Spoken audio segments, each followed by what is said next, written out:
Well, some of today's finesse lures are very small.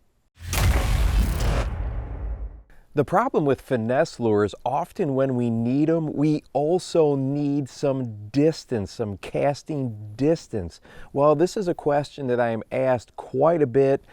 People will come up to me at seminars or different retail events and ask this very specific question, and that is, how do I cast these ultralight finesse lures like a Ned rig a distance? So this is probably the easiest way that I know to do it. So I was out today with a Ned rig right here.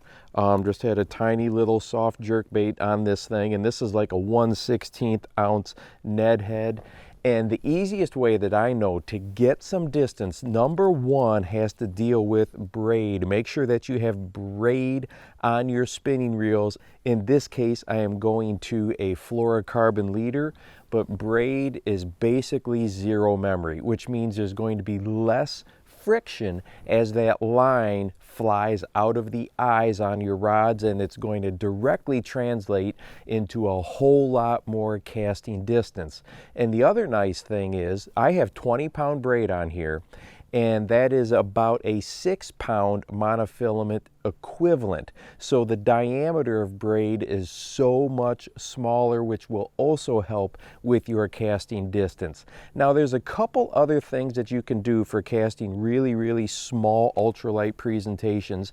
The next one is make sure that when you go ahead and reel up and you're ready for your cast, if you look here, I will try to put about a foot or maybe even up to 18 inches of line between the lure and the tip of the rod. And what that does is that gives you just a little bit more inertia, a little bit more momentum when you make your cast. So on your back swing, you have to go ahead and then, make sure that that lure gets all the way back before you come forward.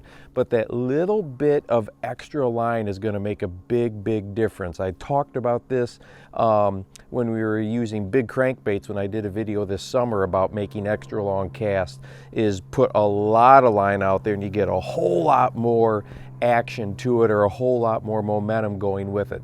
So that will definitely help. Now, if you're dealing with a windy day, okay, and light lures and wind often do not go together very well.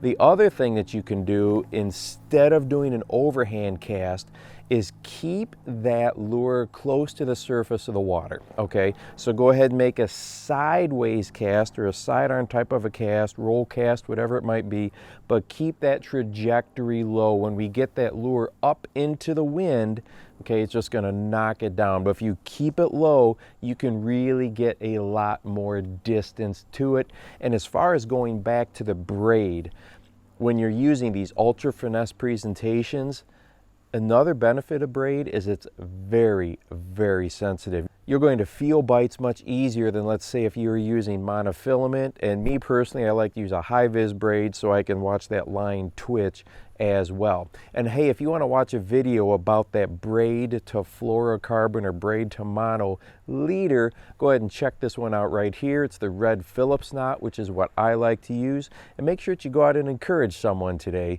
You never know how you might just change their life. For the Bass Fishing Life, I'm your host, Steve Rogers.